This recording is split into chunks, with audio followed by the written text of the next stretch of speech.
अस्सलाम वालेकुम व्यूअर्स, मैं हूं मोहम्मद ताहिर। आज हमारा लेक्चर नंबर 3 है बायोलॉजी के हवाले से। और जो आज हमारा टॉपिक ऑफ डिस्कशन है वो है जियोलॉजिकल टाइम चार्ट। आज हम बात करते हैं इंट्रोडक्शन की, फिर हम बात करेंगे अर्थ थ्रू टाइम के, ज़मीन के ऊपर टाइम किस तरह से वेरिएट करता रहा, किस तरह से जो लिविंग ऑर्गेनिजम्स हैं वो टाइम के हिसाब से इवॉल्व होती रहीं और एक्सटिंक्ट होती रहीं। फिर हम देखेंगे कि जो जियोलॉजिकल टाइम स्केल है उसको थोड़ा सा ओवरव्यू करेंगे, और देन हम फोसल एंड इट्स टाइप्स के ऊपर बात करेंगे कि फोसल क्या होते हैं और उनकी अक़साम क्या होती हैं।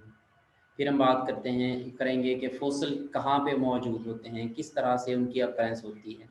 और अगर आप लोगों ने मेरा चैनल सब्सक्राइब नहीं किया तो सबसे पहले आप लोग मेरा चैनल सब्सक्राइब कर लें और साथ में मौजूद बेल आइकन को प्रेस करें, और जो भी वीडियो मेरी न्यू आएगी वो आप तक नोटिफिकेशन पहुंच जाएगा। जियोलॉजिकल टाइम स्केल क्या है? अगर हम देखते हैं कि ये जो अर्थ है, ज़मीन है, ये सोलर सिस्टम के साथ ही वजूद में आई, जो कि near about 4.6 billion years ago ये सोलर सिस्टम वजूद में आया। It is estimated that the earth form along with the solar system 4.6 billion years ago. कि मतलब जो हमें इससे एक चीज़ का पता चलता है कि ये जो सोलर सिस्टम है, निज़ाम शमसी है, ये 4.6 बिलियन ईयर्स एगो वजूद में आया। और जो हमारी अर्थ है, ज़मीन है, वो भी सोलर सिस्टम के साथ ही वजूद में आई। हम देखते हैं ये जो हमारा जियोलॉजिकल टाइम स्केल है, ये जियोलॉजिकल टाइम चार्ट है, ये एक समरी है कि किस तरह से ज़मीन के ऊपर जो हैं वो इवेंट हुए हैं, किस तरह से जो वाक़यात हुए हैं, उन वाक़यात को हम इस जियोलॉजिकल टाइम स्केल की मदद से ईज़िली ओवरव्यू कर सकते हैं। जो टाइम स्केल है उसको हमने मुख्तलिफ कैटेगरी में कैटेगराइज्ड किया हुआ है। जो सबसे पहला है, जो डोमेन है, उसको हम ये भी कह सकते हैं, वो एॉन है। The largest segment of geologic time, कि ये जो सेगमेंट है टाइम का ये लार्जेस्ट है। उसके बाद हम बात करते हैं इरा की। ये इरा क्या है? इरा उससे मतलब जो कम सेगमेंट है, ये कह सकते हैं कि स्मॉलर सेगमेंट है एॉन से। उसके बाद हमारे पास है पीरियड। पीरियड के बाद हम बात करते हैं एपोच की। ये चार जो हैं ये कैटेगरी हैं टाइम की, जो हम अर्थ के ऊपर मौजूद लिविंग ऑर्गेनिज्म को डिवाइड करते हैं इन चार कैटेगरी में। और जो एपोच है ये क्या है? Smallest segment of geologic time. हम यहाँ पे ओवरव्यू करते हैं। जो हमारा लार्जेस्ट सेगमेंट की बात की थी वो एॉन था, और एॉन की बात करते हैं तो सबसे पहला जो एॉन है वो प्री कैम्ब्रियन ऑफ टाइम है। जो प्री कैम्ब्रियन है, प्री कैम्ब्रियन क्या है कि अर्लीस्ट स्पेन ऑफ टाइम, के जो ज़मीन के ऊपर सबसे पहले का जो हिस्सा है वक्त का, उसको हम प्री कैम्ब्रियन कहते हैं, और ये एॉन में आता है। उसके बाद हम जो दूसरा एॉन है, अगर हम बात करते हैं जियोलॉजिकल टाइम स्केल में, तो दो एॉन हैं, एक प्री कैम्ब्रियन है, दूसरा जो है वो फ्नीरोजोइक है। और जो फ्नीरोजोइक एॉन है, इसमें ये होता है कि जितनी भी लाइफ मौजूद है वो इसी एक ही एॉन में मौजूद है। अब जो एॉन है वो मज़ीद आगे डिवाइड होते हैं, मज़ीद आगे जो है सब ब्रांचेस में कन्वर्ट होते हैं, और एॉन के बाद जिसकी हम बात करते हैं वो है इराज। जियोलॉजिकल टाइम स्केल में देखें तो जो इराज हैं वो तीन हैं मेजर।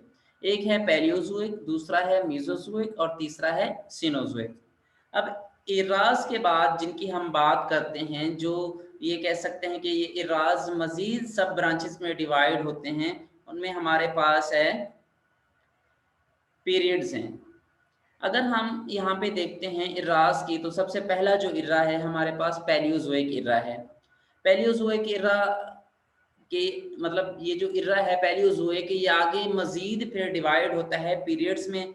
अगर हम पैलियोजोइक इरा के पीरियड्स की बात करते हैं तो उसमें है कैम्ब्रियन है, ऑर्डिविसियन है, सेलोरियन है, डिवोनियन है।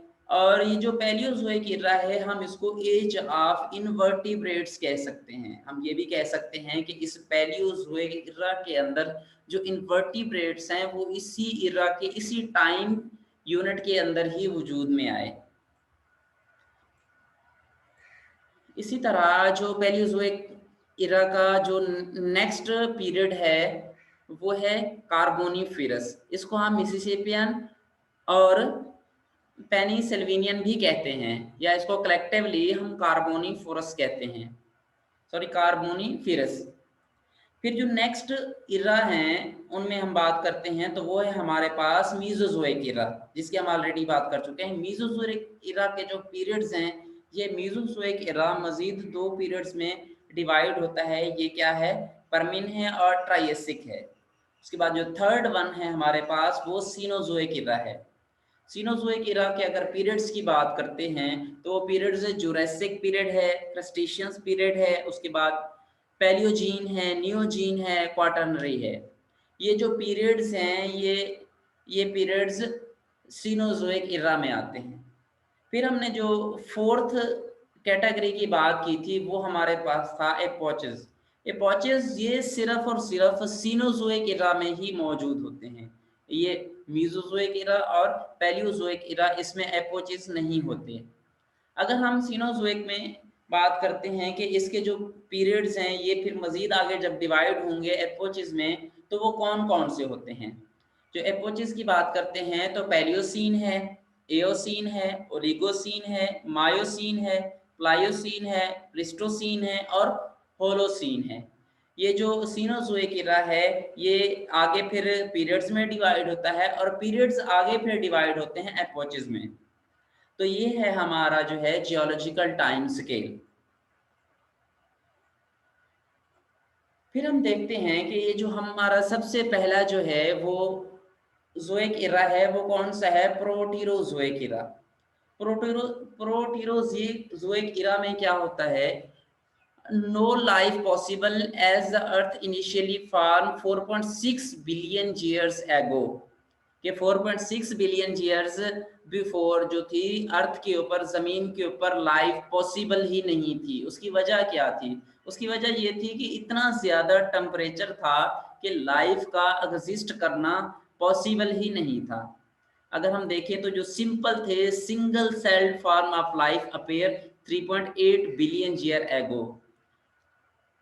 3.8 बिलियन ईयर्स एगो सिर्फ सिंगल सेल जो यूनिसेलर ऑर्गेनिज्म थे, सिर्फ वही वजूद में आए, becoming more complex and successful over the next 3 billion years. और ये जो सिंगल सेल ऑर्गेनिज्म थे, ये मजीद कम्प्लेक्स होते गए।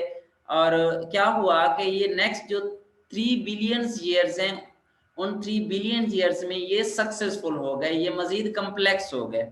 फिर हम बात करते हैं prokaryotes then यूक्रियाट्स।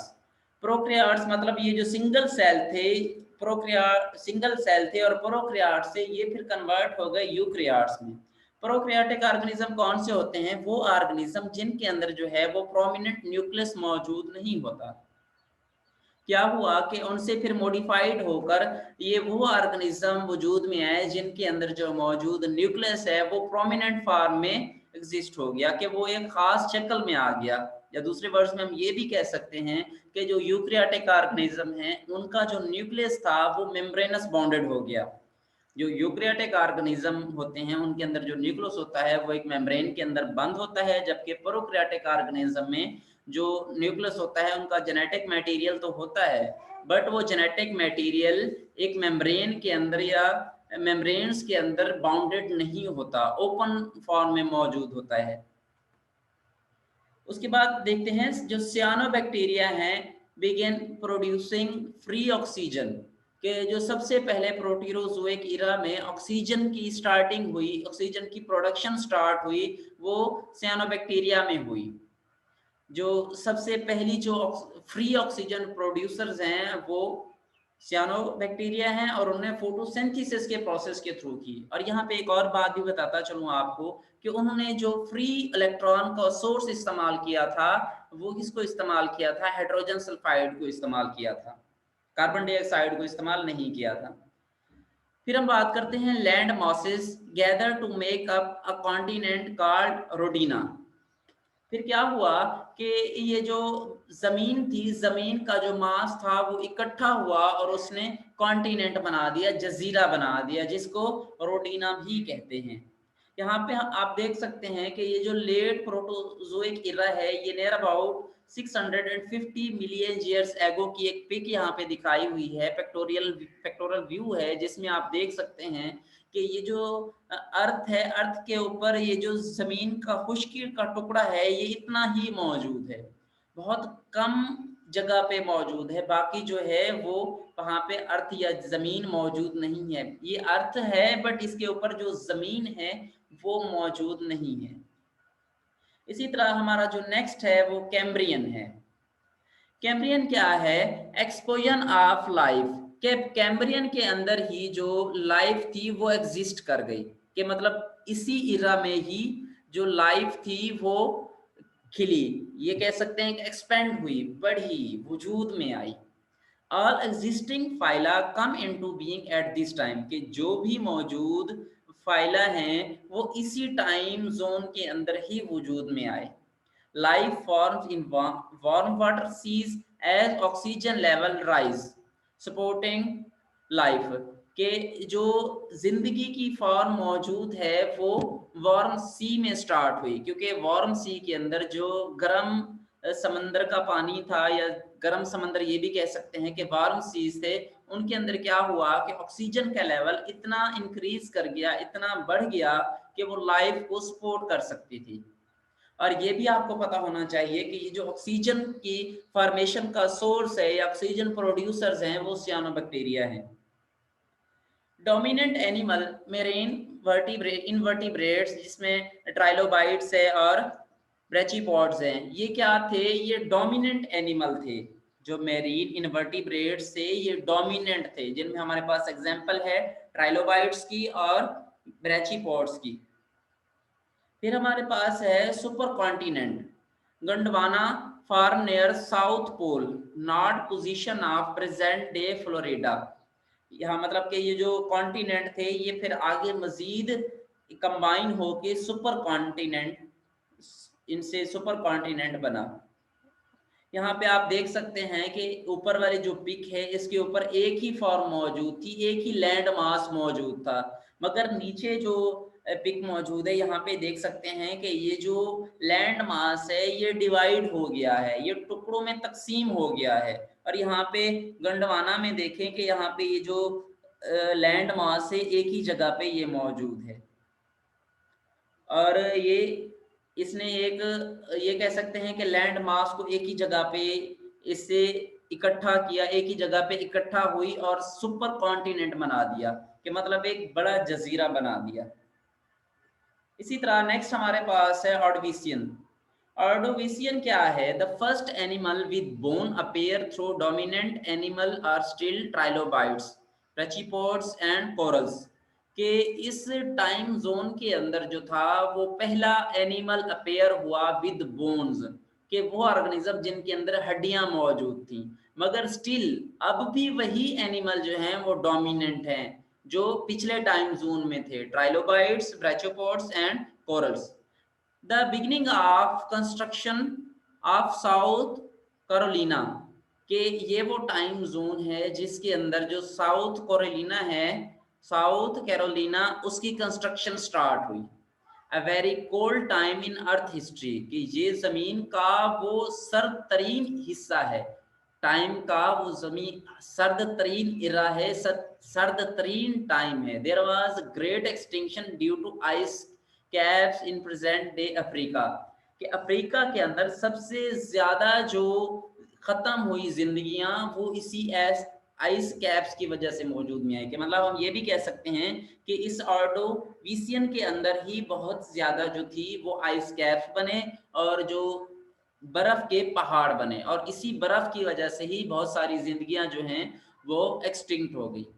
Four main continent, Gondwana, Baltica, Siberia and Laurentia Laurentia, ये चार जो कॉन्टिनेंट थे ये इस इरा में, इस टाइम जोन के अंदर वजूद में आ चुके थे।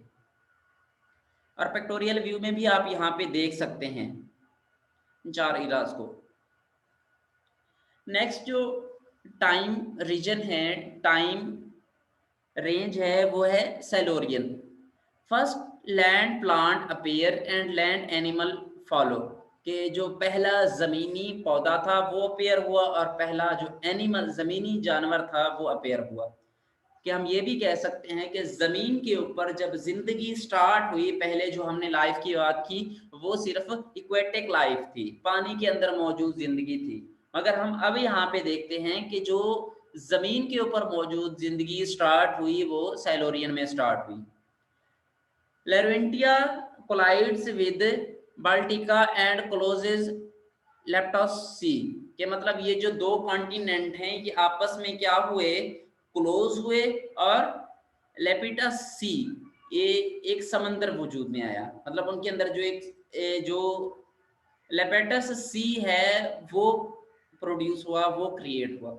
Coral leaf expand and land plant began to colonise barren land.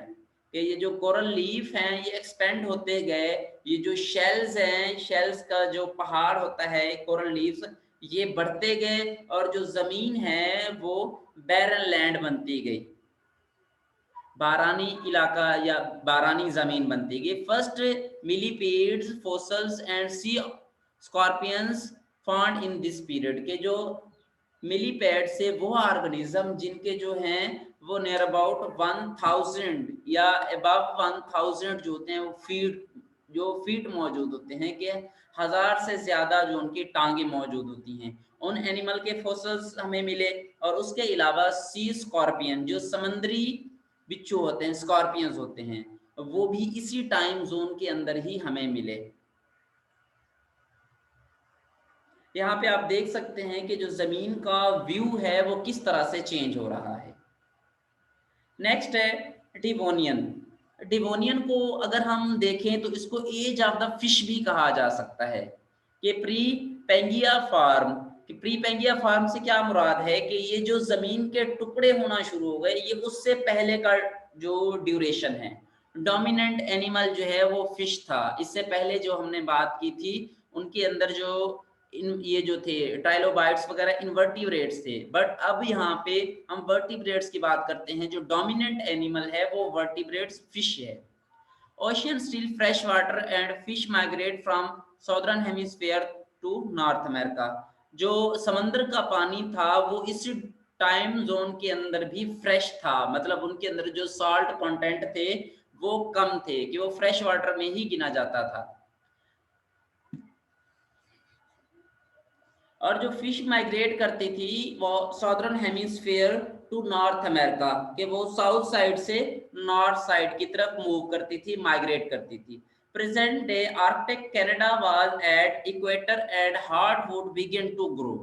कि आज के दिन में जो आर्कटिक कनाडा है वो उस वक्त जो थी इक्वेटर में मौजूद थी, और हार्डवुड जो सख्त लकड़ी थी उसमें उसी इसी टाइम ड्यूरेशन के अंदर वो ग्रो करना स्टार्ट हुई, वो begin to grow.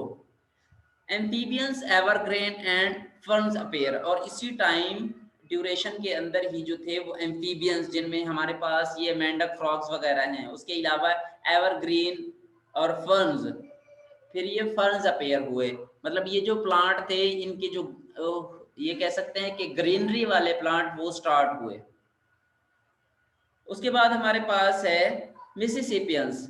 First seed plant appear much of North America is covered by shallow sea and sea life flourishes bryozoa brachiopods and blastoids. ये इसी मिसिसिपियंस टाइम के दौरान ही ये अपीयर हुए। उसके बाद है पेंसिल्वेनियन।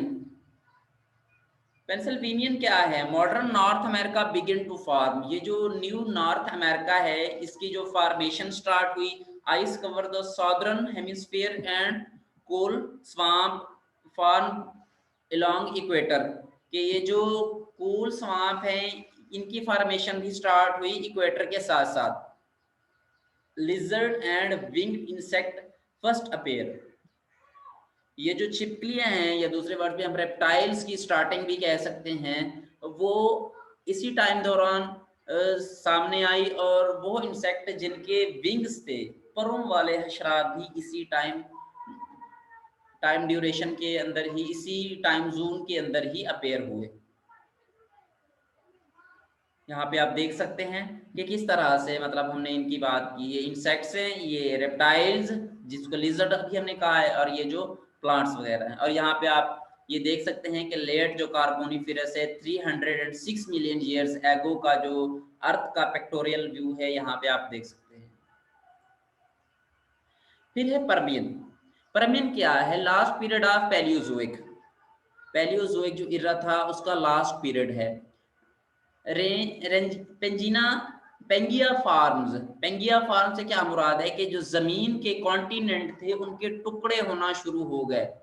Reptile spread across continent. ये जो हशरा ये सॉरी रेप्टाइल्स थे, ये रेप्टाइल जो है ये सारी जो कॉन्टिनेंट्स हैं उन सारे कॉन्टिनेंट्स पे स्प्रेड होना शुरू हो गए, ये फैलना शुरू हो गए। The appreciations rise. 90% of Earth species become extinct due to volcanism in Siberia। कि जो जमीन के ऊपर 90% स्पीशीज थी वो एक्सटिंक्ट हो गई। वोल्केनिज्म से क्या मुराद है कि ये जो लावे आते हैं, पहाड़ फटते हैं उसकी वजह से, और ये कहाँ पे हुआ? ये साइबेरिया के अंदर हुआ। This marks the end of trilobites, ammonoids, blastoids and most fishes. कि ये वो दौरानिया है जिसके अंदर जो ट्राइलोबाइट्स जो लाइफ की स्टार्ट हुई थी, जहां से इसी ड्यूरेशन के अंदर ही उनकी जो है वो एक्सटिंक्शन हुई है, वो खत्म हुए हैं। यहाँ पे आप देख सकते हैं कि जो लेट परमियन है वो near about 255 million years ago है। और यहाँ पे आप जो अर्थ का बदलता हुआ पिक्टोरियल व्यू है जमीन का उसको भी देख सकते हैं। फिर है ट्राइएसिक। ट्राइएसिक क्या है? ट्राइएसिक पैलियोजोइक के बाद जो दूसरा हमारा इरा था वो था मीजोजोइक इरा। मीजोजोइक इरा का जो है स्टार्ट हुआ है। ट्राइएसिक क्या है कि फर्स्ट डायनासोर अपीयर, कि इस टाइम ड्यूरेशन के अंदर पहला जो है वो डायनासोर अपीयर हुआ। First mammal small rodent appear हुए, कि जो पहला मैमल था वो भी अपीयर हुआ और वो स्मॉल रोडेंट थे। और यहाँ पे एक और बात बताता चलूं कि ये जो डायनासोर्स की एक्सटिंक्शन की सबसे बड़ी वजह थी ये मैमल थे। ये मैमल क्या करते थे? ये बहुत छोटे होते थे और डायनासोर्स के जो एग्स थे उनको ये खा जाते थे। लाइफ एंड फौना आर रीडाइवर्सिफाई, कि जो जिंदगी थी और जो एनिमल जो मैमल्स जो एनिमल लाइफ थी वो रीडाइवर्सिफाई हुई, दोबारा से स्टार्ट होना शुरू हो गई, क्योंकि वोल्केनिक की वजह से तकरीबन जो लाइफ थी वो तबाह हो गई थी। रॉकी माउंटेन्स फार्म, जो रॉक्स थी, रॉक्स के जो पहाड़ थे उनकी फॉर्मेशन स्टार्ट हो गई। First turtle fossil from this period, के जो पहला कछुए के जो फॉसल्स हैं वो भी इसी ट्राइएसिक टाइम जोन के अंदर ही हमें मिले। पेंगिया ब्रेक्स अपार्ट, जो जजायर थे, जजायर थे, कॉन्टिनेंट्स थे, उनके टुकड़े हुए और वो एक दूसरे से दूर जाने लगे। किस तरह से यहाँ पे हम देख सकते हैं कि इनके अंदर जो डिस्टेंस है वो बढ़ता जा रहा है। इसी तरह जो मेसोजोइक एरा का नेक्स्ट पीरियड है वो क्या है? वो है जुरासिक पीरियड। जुरासिक में क्या होता है कि पेंजिया स्टिल ब्रेकिंग अपार्ट, के इस टाइम ड्यूरेशन के अंदर भी जो कॉन्टिनेंट थे, उन जो टुकड़े हुए थे उनके, वो अब भी एक दूसरे से टूटे जा रहे थे और एक दूसरे से दूर जा रहे थे। Dinosaur flourish, golden age of dinosaur, के डायनासोर जो थे वो फ्लोरिश हो गए, उनकी जो बढ़ोतरी हो गई और वो उस जगह के ऊपर काबिज हो गए, और उस एज को जो जुरासिक एज है इसको हम गोल्डन एज ऑफ डायनासोर भी कहते हैं। कि ये जो डायनासोर की एज थी ये गोल्डन थी, कि सबसे ज्यादा जो इसी टाइम स्पेन के अंदर ही जो डायनासोर्स मौजूद थे। डायनासोर्स के बाद फिर जो ऑर्गेनिज्म स्टार्ट हुए वो थे बर्ड्स। इसी जुरेसिक के अंदर ही फर्स्ट बर्ड्स जो थे वो अपेयर हुए। North America continues to rotate away from Africa, जो नॉर्थ अमेरिका थी वो रोटेट हो रहा था अवे फ्रॉम अफ्रीका, कि अफ्रीका से दूर जा रहा था। किसकी वजह से? ये जो पेंगिया स्टार्ट हुए हुए थे, कि जो कॉन्टिनेंट की जो ब्रेक डाउन स्टार्ट हुई हुई थी, इसी वजह से ये अफ्रीका से जो नॉर्थ अमेरिका था वो दूर जा रहा था। यहाँ पे आप देख सकते हैं कि ये जो जो पीछे वाले पिक्टोरियल व्यू थे उसके अंदर और इसके अंदर जो है बहुत ज़्यादा चेंजेस आई हैं, और जो अफ्रीका के कॉन्टिनेंट्स हैं, जो अफ्रीका के जज़ायर हैं, उनसे और जो अमेरिका है, अमेरिका उनके दरमियान में ये जो डिस्टेंस है ये बढ़ता जा रहा है, एक दूसरे से दूर होते जा रहे हैं। फिर हमारे पास जो है वो क्रस्टेशियस है। आर्टेक्स डेवलप, आर्टेक्स क्या हैं? ये भी डायनासोर ही हैं, ये ट्राइनोसॉर्स हैं, ट्राइनोसॉर्स भी इनको हम कहते हैं। First snake and primates appear के जो पहला सांप था, और जो ये कह सकते हैं कि प्राइमेट्स थे, जो बंदर थे वो भी इसी इरा के अंदर, सॉरी इसी पीरियड के अंदर ही हमें नजर आए। उनकी जो फर्स्ट अपीयरेंस थी वो इसी पीरियड के अंदर ही हुई थी। Deciduous trees and grasses common, deciduous trees कौन से होते हैं? वो प्लांट्स, वो पौधे जो बाय यूनिएनुअल होते हैं, कि ये भी कह सकते हैं कि वो हर साल अपने जो पत्ते होते हैं वो झाड़ देते हैं, उनके पत्ते गिर जाते हैं। और ग्रासेस कॉमन, और जो घास है वो भी कॉमन हो गई थी। फर्स्ट फ्लावरिंग प्लांट, कि इसी क्रस्टेशिया के अंदर ही जो फर्स्ट फ्लावरिंग जो प्लांट थे वो अपेयर हुए। Mass extinction marked the end of Mesozoic era with the demise of dinosaur and 25% of all marine fishes। कि इसी मीजोजोइक इरा के अंदर जो डायनासोर थे उनकी भी डेथ हो गई थी, और जो मेराइन लाइफ थी, जो ये भी कह सकते हैं कि जो समुद्री जिंदगी थी उसका भी 25% जो हिस्सा था वो खत्म हो चुका था। अब यहाँ पे आपको क्लियर नजर आएगा कि जो ऊपर वाला जमीन का पेक्टोरल व्यू है और नीचे वाला व्यू है, इसमें क्लियरली ये डिफरेंस नजर आ रहा है कि किस तरह से जो कॉन्टिनेंट थे वो उनकी ब्रेकडाउन हुई, और किस तरह से वो एक दूसरे से सेपरेट हो रहे हैं, एक दूसरे से दूर जा रहे हैं। और ये जो लेट क्रेस्टिशियस पीरियड था ये near about 94 million years ago का है। इसी तरह जो नेक्स्ट हमारे पास पीरियड है वो टर्शरी पीरियड है।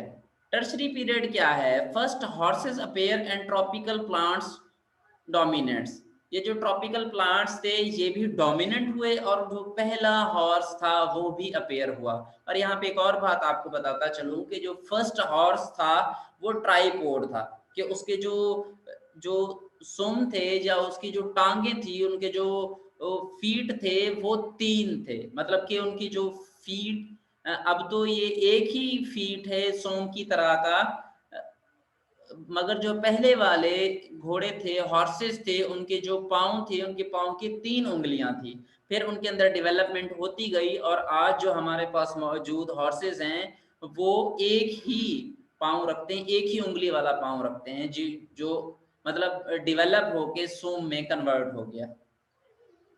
Grasses spread and whales, rhinos, elephants and other large mammal develop, कि इसी टर्शरी के अंदर ही जो ग्रासेस थे वो भी बढ़ गए, हर जगह पे फैल गए। उसके अलावा जो बड़े एनिमल थे, वेल्स थी, ये उसके अलावा रेनस थे, एलिफेंट्स थे, और अदर भी जो बड़े जानवर थे वो उनकी जो तादाद थी जो वो बढ़ती गई। Sea level rises and limestone deposit, ये जो समंदर की सतह है वो बढ़ती गई, और जो लाइमस्टोन है, कैल्शियम कार्बोनेट, वो डिपॉजिट होता गया। या दूसरे वर्ड्स में हम ये भी कह सकते हैं कि लाइमस्टोन के डिपॉजिट होने की जो स्टार्टिंग हुई है ये इयोसीन के अंदर ही हुई है। ये इयोसीन क्या है? ये इयोसीन जो है ये एपोच है। उसके बाद dogs, cat and apes appear Oligocene के अंदर। जो डॉग्स थे, कैट्स थे, जो एप्स थे, एप से क्या मुराद है कि ये जो हमने रिसेंटली अभी बात की है कि ये जो प्राइमेट्स थे, जो मंकियां थी, ये डेवलप होती गई, और फिर ये एप्स में ही कन्वर्ट हो गई, कि मतलब इनकी जो फॉर्म थी इनके अंदर चेंजेस आती गई और ये मॉडिफाइड होती गई। Horses, mastodons, camels and tiger roam free, ये मायोसिन के अंदर ये हॉर्सेस हैं, मेस्टोडीन्स हैं, मेस्टोडॉन्स हैं, उसके अलावा कैमल्स हैं, टाइगर्स हैं, ये भी इसी एपोच के अंदर ही टर्शरी पीरियड के अंदर ही वजूद में आए। Hominidae develop and grand canyons form. ये जो होमिनिडी फैमिली है, जिसको हम ये भी कह सकते हैं कि जो इंसान की फैमिली है, वो भी इसी टर्शरी जो पीरियड है इसी के अंदर वजूद में आई। और ये कौन सा एरा था? ये प्लायोसीन जो अपेच था। एपोज कौन सा था? प्लायोसीन था। फिर हम बात करते हैं जो नेक्स्ट पीरियड है हमारा, वो है क्वाटर्नरी पीरियड। ये क्या है? क्वाटर्नरी पीरियड जो है, modern human develop and ice sheet are predominant. के जो इन मॉडर्न इंसान हैं ये वजूद में आए, मतलब केवमैन से डेवलप होके जो आज का ह्यूमन है उसके अंदर जो चेंजेस आई, वो आज के जो मॉडर्न ह्यूमंस हैं वो डेवलप हुए। और जो आइस शीट्स हैं वो प्रीडोमिनेंट्स हुई। मतलब आइस शीट तो बनी मगर प्रीडोमिनेंट, ये नहीं कि सारी जो अर्थ सरफेस थी उसके ऊपर ये आइस ही बन गई। आइस बनी मगर ये प्रीडोमिनेंट थी, डोमिनेंट थी बट प्रीडोमिनेंट, डोमिनेंट से पहले का जो टाइम जोन था। और इस एज को हम आइस एज भी कहते हैं क्योंकि बहुत ज्यादा एज जो आइस थी वो बनी। और ये किस एपोच में आई? ये प्लिस्टोसीन के अंदर। और होलोसीन के अंदर क्या हुआ कि ह्यूमंस जो थे वो फ्लोरिश कर गए, और जो एपोच है वो होलोसीन ही है। और ह्यूमंस ने बहुत ज्यादा तरक्की कर ली और जमीन के ऊपर अपना जो सर्वाइवल था उसको यकीनी बनाया। और जो जो इमारतें वगैरह थी, जो साइंटिफिक डेवलपमेंट है और जो आज की जो मॉडर्न लाइफ है वहां तक पहुंचा। यहाँ पे आप देख सकते हैं कि जो जमीन का व्यू था पहले किस तरह से था कि सिर्फ एक ही कॉन्टिनेंट बना था, फिर उसके बाद 4 कॉन्टिनेंट, फिर सुपर कॉन्टिनेंट बना, और फिर उनके अंदर जो कॉन्टिनेंट थे उनके अंदर सेपरेशन स्टार्ट हुई, उनके जो पार्ट्स है वो डिवाइड होना शुरू हो गए, टूटे और एक दूसरे से दूर जाने लगे। और फिर एक वक्त आया, ऐसा आया कि जो अफ्रीका का, ये जो अफ्रीका के जजायर हैं इससे ये दूर जाने लगा जो अमेरिका का रीजन है। फिर क्या हुआ कि इसी तरह ये मजीद एक दूसरे से सेपरेट होते गए और एक दूसरे से दूर जाते गए, और बिलाखिर जो है वो जमीन का जो प्रेजेंट व्यू है वो इस फॉर्म में मौजूद है कि अब जो जमीन की जो पेक्टोरल व्यू है वो कुछ इस तरह से है। अब हमने सारी बात कर ली कि किस तरह से ऑर्गेनिज्म किस टाइम जोन के अंदर वजूद में आए। अब हमें कैसे पता चला कि ये ऑर्गेनिज्म इस टाइम जोन के अंदर ही वजूद में आए? कौन सा जो टाइम जोन है वो फिशेस का है, किस टाइम जोन के अंदर जो है वो ह्यूमन वजूद में है, किस टाइम जोन के अंदर जो है वो डिसिडुअस प्लांट वजूद में आए। तो इस सारी चीजों के जानने की जो वजह है वो है फोसल्स। फोसल्स क्या हैं? Remaining remains of ancient plant and animal, evidence of life. दूसरे वर्ड में हम इसको एविडेंस ऑफ लाइफ भी कह सकते हैं कि जो पौधों और जानवरों की बाकियात होती हैं उनको फोसल्स कहते हैं। Specific conditions are needed for fossilization. और ये भी याद रखिएगा कि फोसल ऐसे नहीं बन जाते, फोसल बनने के लिए स्पेसिफिक जो है कंडीशंस रिक्वायर होती हैं।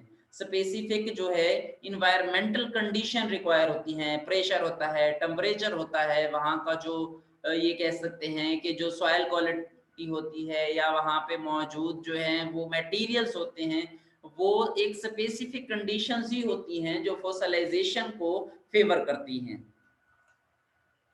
Only a tiny percentage of living thing become fossils, के बहुत कम मिकदार में जो लिविंग ऑर्गेनिज्म है बहुत कम परसेंटेज होती है कि वो फोसलाइज हो सकते हैं, अदरवाइज वो डीके हो जाते हैं। जैसे हम यहाँ पे देख सकते हैं कि एक ऑर्गेनिज्म है और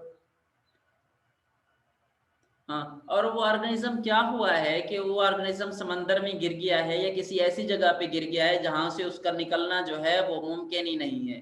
तो फिर क्या हुआ कि उस समंदर के ऊपर जो है वो रॉक्स आई, मिट्टी का ढेर आया या कुछ ऐसी चीजें आई जिसने उस ऑर्गेनिज्म को अपने अंदर दबा दिया।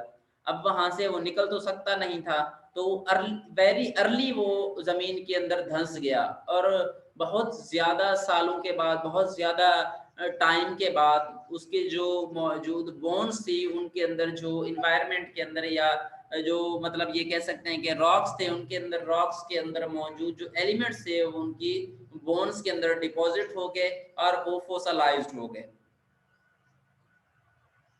यहाँ पे आप देख सकते हैं ये एक नॉर्मल बीच का व्यू है कि जब पानी रेत के ऊपर आता है और फिर जब वापस चला जाता है तो कुछ इस तरह से व्यू बनता है।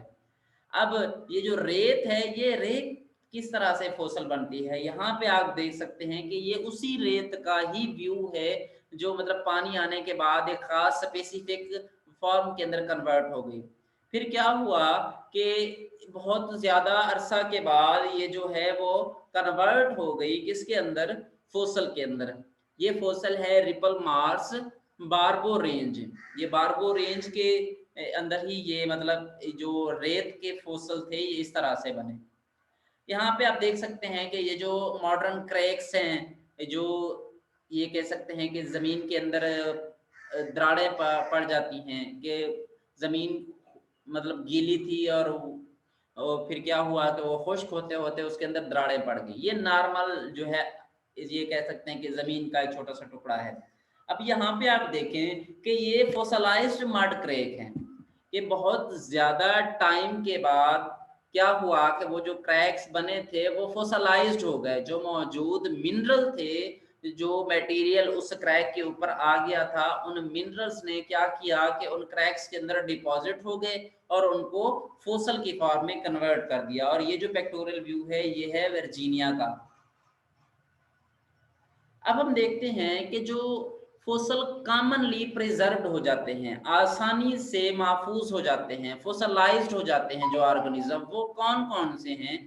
हार्ड पार्ट्स ऑफ ऑर्गेनिज्म, जो ऑर्गेनिज्म के सख्त हिस्से हैं वो आसानी के साथ प्रिजर्व हो जाते हैं, जिनमें हमारे पास बोन्स हैं, उसके बाद शेल्स हैं, उसके बाद हार्ड पार्ट्स ऑफ इंसेक्ट्स हैं। जो इंसेक्ट्स के ये भी कह सकते हैं कि उनके जो जो स्केल होते हैं या जो ऊपर कवरिंग खास किस्म की होती है वो भी प्रिजर्व हो जाते हैं। या प्लांट्स के अंदर देखें तो वुडी मटेरियल है, ये भी कॉमनली प्रिजर्व हो जाता है। फिर हम उन ऑर्गेनिज्म की बारे में देखते हैं कि जो बहुत कम प्रिजर्व होते हैं, रेयर प्रिजर्व होते हैं। वो कौन से ऑर्गेनिज्म होते हैं? ये वो ऑर्गेनिज्म होते हैं जिनकी जो बॉडी होती है वो सॉफ्ट होती है और इजीली डिके होती है, मतलब वो आसानी से टूट सकती है। कि soft and easily decade part of organism, कि वो ऑर्गेनिज्म जिनके जो जिस्म के टुकड़े होते हैं वो क्या होते हैं, सॉफ्ट होते हैं, नर्म होते हैं और आसानी से तोड़ फोड़ का शिकार हो जाते हैं। वो कौन कौन से हो सकते हैं? इंटरनल ऑर्गन्स हो सकते हैं, स्किन हो सकती है, हेयर हो सकते हैं, फीदर्स हो सकते हैं। ये वो ऑर्गेनिज्म के पार्ट हैं जो प्रिजर्व नहीं होते, बहुत रेयर चांस होता है कि ये प्रिजर्व हो जाएं। इसी तरह हम टाइप्स ऑफ फोसल्स की बात करते हैं तो टाइप्स ऑफ फोसल्स कौन कौन सी हैं? ओरिजिनल मटेरियल प्रिजर्व्ड, कि जो ओरिजिनल मटेरियल होता है, पूरा का पूरा प्लांट होता है या पूरा एनिमल होता है या उस एनिमल के जो बोन्स वगैरह होते हैं, जो हार्ड पार्ट होते हैं, वो प्रिजर्व हो जाए। ये एक टाइप है कि ओरिजिनल मटेरियल ही प्रिजर्व हो। सेकेंड टाइप क्या है? Castes and moulds. Castes and moulds क्या होता है कि जो ऑर्गेनिज्म की जो वेस्ट मटेरियल होता है, हम ये भी कह सकते हैं कि जो फीसेस वगैरह होते हैं वो भी प्रिजर्व हो जाते हैं, या ये भी कह सकते हैं कि उनके जो निशानात रह जाते हैं। दूसरा रिप्लेसमेंट, समटाइम ऐसा होता है कि जो एक ऑर्गेनिज्म के पार्ट होते हैं वो तो डिकम्पोज हो जाते हैं, मगर उन पार्ट की जगह के ऊपर दूसरे जो मिनरल्स होते हैं वो आकर डिपॉजिट हो जाते हैं। टेरिफाइड वुड जिस जो हमारे पास एग्जांपल है।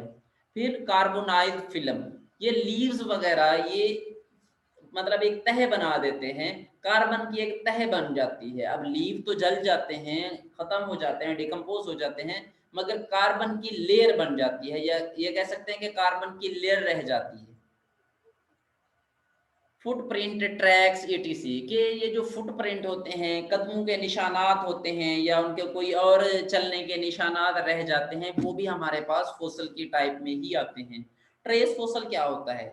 Our only preserve record of behaviour of fossil organism, के जो हमारे पास उनका रिकॉर्ड रह जाता है, चाहे वो ऑर्गेनिजम्स का जो बिहेवियर रिकॉर्ड हो, कि मतलब उनका जो बिहेवियर हो वो किसी भी तरह से हमारे पास महफूज हो जाए। Our only preserved record of behaviour of fossil organism. इसी तरह ये amber preserve fossil are organism that become trap in tree resin that harden after the tree is buried. के मतलब कुछ जो ऑर्गेनिज्म होते हैं वो प्लांट, जो प्लांट का रीजन होता है उसके अंदर क्या हो जाते हैं, धंस जाते हैं।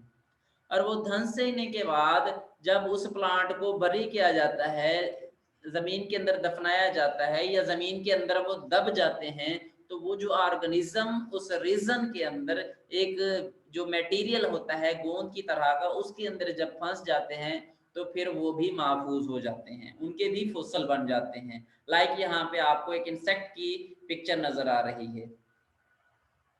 इसी तरह ये डायनासोर ट्रैक्स एंड टैक्सेस आप देख सकते हैं कि ये जो डायनासोर्स के पाँव के निशानात भी फॉसल की फॉर्म में मौजूद रहे, कि जब एक जगह से जो डायनासोर था वो चल के जा रहा था और जो मटेरियल उसके चलने के बाद ही जो मटेरियल था उसने उस जगह को फुली जो है वो ढांप दिया, उसको कवर कर लिया, और बहुत ज्यादा सालों के बाद जब वो मटेरियल वहां से हटा तो जो उसके फुटप्रिंट्स थे वो रिमेन रहे, मतलब वो मौजूद रहे।